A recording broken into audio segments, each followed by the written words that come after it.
नमस्कार, मी नेहाज किचन मध्ये तुम्हा सर्वांचं स्वागत आहे। आज आपण पाहणार आहोत उपवासाचे अगदी पौष्टिक असे लाडू। चला तर मग सुरुवात करूया। उपवासाचे लाडू तयार करण्यासाठी भगर आणि राजगिऱ्याचे पीठ आपल्याला 1 वाटी घ्यायचे आहे।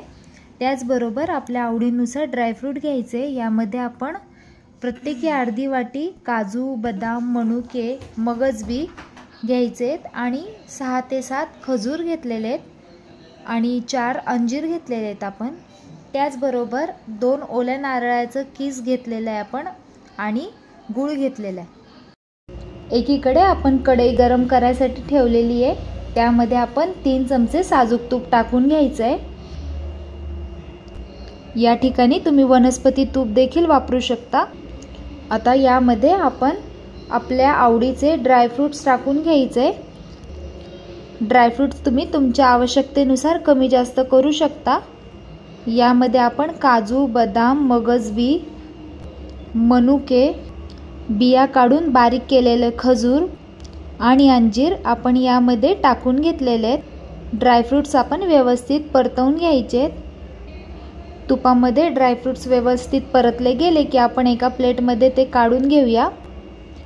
त्याच कढईमध्ये आपण ओल्या नारळाचं कीस घ्यायचा आहे आणि तो देखील मंद गॅसवरती एकसारखं हलवत परतवून घ्यायचा आहे आपल्याला।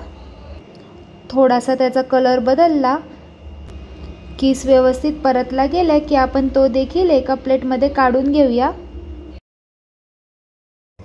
त्याच कढईमध्ये आपण 1 वाटी भगर आणि राजगिऱ्याचं पीठ घ्यायचं आहे। मंद गॅसवरती आपल्याला एकसारखं हे परतवून घ्यायचं आहे। लालसर कलर आल्यानंतर आपण या पिठामध्ये परतवून घेतलेले आपले ड्रायफ्रूट्स टाकून घ्यायचे आणि हे सगळी जिन्नस व्यवस्थित मिक्स करून घ्यायचे। तुम्ही पाहू शकता आपले ड्रायफ्रूट्स आणि आपलं पीठ हे व्यवस्थित मिक्स झालेलं आहे आणि एका प्लेटमध्ये आपण हे काढून घेऊया। आता लाडूसाठीचा आपल्याला पाक तयार करून घ्यायचा आहे। कढईमध्ये 1 वाटी पाणी घ्यायचं आहे। त्यामध्ये 1 वाटी गूळ आपण घेतलेला आहे। दोन्ही जिन्नस व्यवस्थित मिक्स करून घेऊया आणि याचा आपल्याला एकतारी पाक तयार करून घ्यायचा आहे। यामध्ये आपण अर्धा चमचा विलायचीची पूड टाकून घेऊया आणि हे मिश्रण व्यवस्थित मिक्स करून घेऊया। आता आपण एकदा चेक करू आपला पाक तयार झालाय की नाही। तुम्ही पाहू शकता आपलं एकतारी पाक तयार झालेलं आहे। यामध्ये आपण परतवून घेतलेलं आपलं लाडूचं मिश्रण टाकून घ्यायचंय आणि व्यवस्थित आपल्याला हे मिक्स करून घ्यायचंय। तयार मिश्रण पाकामध्ये आपण मुरवून घ्यायचंय आणि थोडंसं थंड करून घेऊया।